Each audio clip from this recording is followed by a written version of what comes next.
Ever feel like you're drowning in to-dos? Like there's just not enough time to do it all? It's a common struggle, right? It is. And today we're ditching those generic time management tips. You know, the ones that sound great on paper, but don't really work in real life. Right, like just prioritize. Yeah, Easier said than done, right? exactly. We're diving deep into 7 time management techniques, but with a twist. This guide is surprisingly personal. Yeah, it's not just a dry list of tips. It's got stories, real life experiences. Exactly. We're going to unpack those stories, figure out how to make these techniques work for you.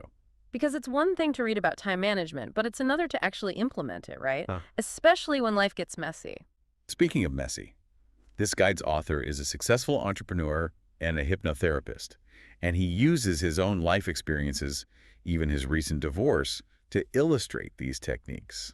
It's fascinating how he connects those personal challenges to these really practical strategies. Okay, a divorce boosting his business. Ah. That's where it gets really interesting. I'm curious, what's the connection? So the author's core message is that while external factors matter, internal alignment is key.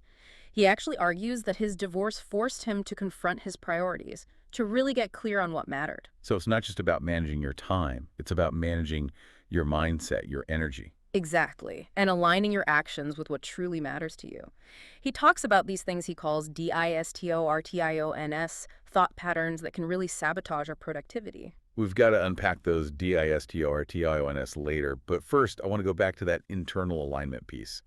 Because it's one thing to say align your actions with your values, but how do you actually do that?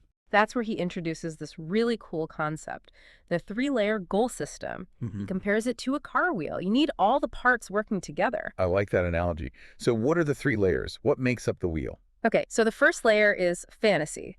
But don't let that word fool you. This isn't about escaping reality. It's about clarifying those big picture dreams, right? Without constraints. You got it. Mm. It's about connecting with what truly motivates you, what gets you fired up. Then comes structure. This is where you build the framework to achieve those dreams. So it's like creating a roadmap, breaking down those big, maybe even scary goals into smaller, more manageable steps. Exactly. And this is where strategy comes in. The third layer is action, your daily schedule, the to-do lists all aligned with those bigger goals you mapped out. It's like that saying, a goal without a plan is just a wish. You need that action plan to make it happen. Absolutely. And the author emphasizes that this three-layer system was crucial during his divorce. He was able to achieve this seemingly impossible business goal amidst all the chaos. That's incredible. He found structure when life felt anything but structured. It shows the power of a system, especially during challenging times. But even with the best system, there's still that feeling of constantly playing catch-up, right? Yeah. Like time is controlling us, not the other way around. Oh, I feel that. And the author actually addresses this directly. He challenges this common time management trap, trying to micromanage every single minute. He argues that it leads to burnout and, surprisingly, less productivity. Less productivity. But if we're being super efficient with every minute, shouldn't we get more done? It seems counterintuitive, but hear me out. He introduces this acronym, CODE.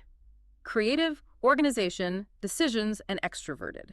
These represent 4 distinct task styles. Okay, so instead of constantly switching gears, we should dedicate uninterrupted blocks of time to each style. Exactly. So instead of answering emails while you're trying to write that report, you block off specific time for creative work and another block for email management. So it's about aligning your schedule with your natural energy flows. Like I know I'm more of a morning person when it comes to creative work, so I shouldn't schedule meetings then. Exactly. And this is where his background as a hypnotherapist brings in another layer.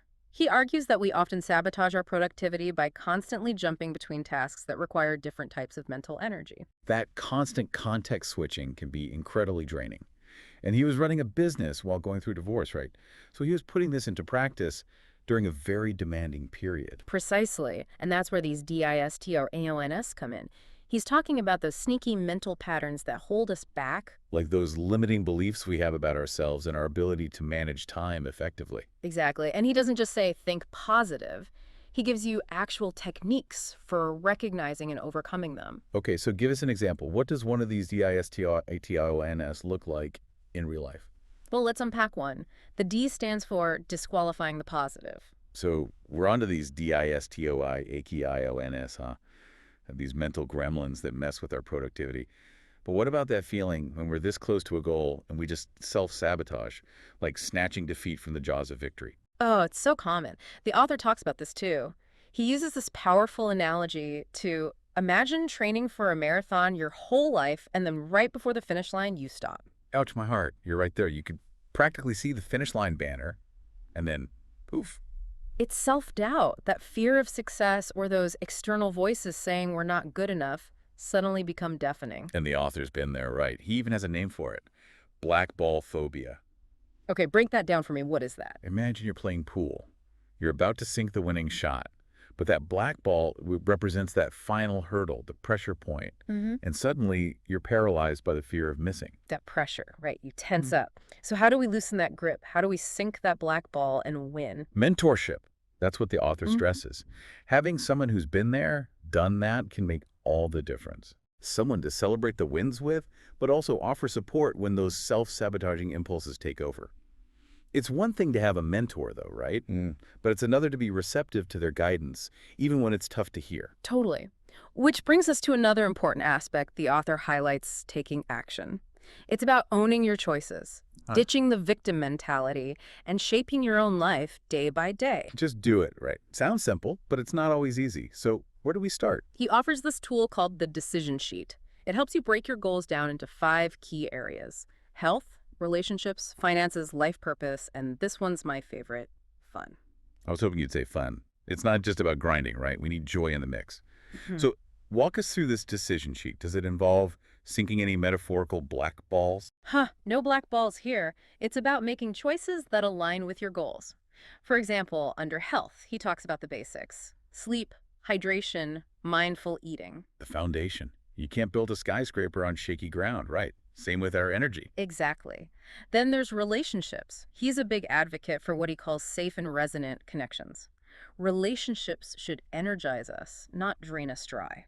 That word resonant, it really hits home. It's so easy to fall into relationships that feel more like obligations than true connections. So be intentional, right? Choose who you let into your life and how you nurture those bonds. What about finances? Always a fun one. He keeps it real, talks about living below your means, investing in yourself. It's about seeing money as a tool to create the life you envision, not the end goal. Right, like investing in experiences, education, a good therapist even, instead of just chasing the latest gadget. Exactly. Align your spending with your values. That's key. Now, for life purpose, this one's big. He challenges you to really define your why. Why? See, even that word feels heavy. It's a big question, I know. But he's clear that it doesn't have to be some grand, complex thing. Even just a sentence that captures what gets you out of bed in the morning, what impact you want to have, that's powerful. Right, it's like a compass pointing you in the right direction. And finally, the part we've all been waiting for, fun. Right. He's adamant that fun isn't a luxury. It's essential for well-being, for creativity, and ultimately for productivity. It's giving yourself permission to play, to recharge, whether it's painting, hiking, or belting out show tunes in the shower. Hey, whatever works. The point is, you schedule it in, just like any other important meeting. Make it non-negotiable.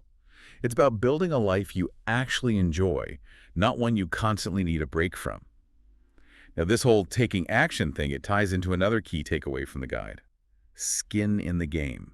Explain that one. What does it even mean? It means putting something on the line. Time, money, reputation, whatever makes it real for you. It's about commitment, accountability. So instead of just thinking about writing a book, I actually carve out the time. I tell people about it. So there's that external pressure. Exactly. Action over intention. The author shares how he quit his job, started his business, even committed to teaching seminars before he felt fully ready. He leaped and figured out how to fly on the way down, huh? He really puts skin in the game. And he doesn't just say be brave. He gives you a framework for navigating those scary leaps. It's called THREEPARTACT. Hold on, another acronym. You're killing me, haha.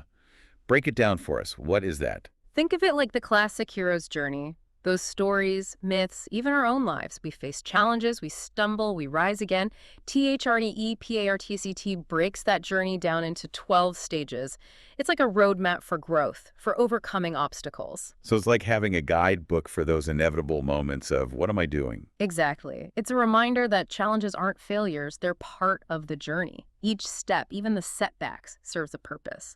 And sometimes the most growth happens outside our comfort zone, right? Thinking back to the author, going through a divorce, building a business, battling those internal DISTORTINS. Talk about stepping outside your comfort zone. And it takes self-compassion, too. The author emphasizes that we're often our own worst critics. Oh, tell me about it. The things we say to ourselves we'd never dream of saying to a friend. It's crucial to silence that inner critic, to celebrate those wins no matter how small. Love that. And it seems like a perfect bridge to the final and maybe most important takeaway from the guide: the importance of playfulness, letting go of that need for perfection. Music to my ears. He talks about how striving for perfection can actually suck the joy out of the journey. We get so focused on the destination we miss the scenery along the way. Exactly. Approach your goals with a sense of playfulness, he says. Embrace the mess-ups. Find the joy in the process, not just the end result. It's like releasing the pressure valve, right? Yeah, Allowing ourselves to be human. Did he have any advice for how to tap into that playful energy? He mentions a visualization technique that really helped him during a tough time. He'd visualize carrying his loved ones in his heart. Carrying his loved ones in his heart. Okay, that's powerful. It's like a reminder that you're not alone, even when things get tough. Exactly. It's about tapping into that wellspring of love and strength that we all have inside us, even when we forget it's there. It's like that saying, we can do hard things, but sometimes we need a little help remembering that, right? Absolutely. And that's what I love about this guide. It's not just about managing your calendar, it's about managing your mindset, your energy. It's about showing up for yourself, even when things get messy. And that's a perfect segue to our final thought for this deep dive. Remember that whole idea of the author's divorce actually propelling his business forward? Right. It seemed counterintuitive at first, but we've uncovered so much about using those challenges as fuel for growth. We talked about internal alignment, mentorship, the power of skin in the game, and even that visualization technique, carrying loved ones in your heart to tap into strength. And now, inspired by the author's journey of self-discovery, we leave you with this. What one small, playful action will you take today to honor your goals? What small step can you take, even if it's just 5 minutes, to move towards that dream, that vision you have for your life? It doesn't have to be perfect, it just has to be a step in the right direction. And remember, celebrate those small wins along the way. That's how you build momentum. Thanks for joining us on this deep dive. We hope you found it insightful, maybe even a little bit life-changing. Until next time, keep exploring, keep learning, and keep playing.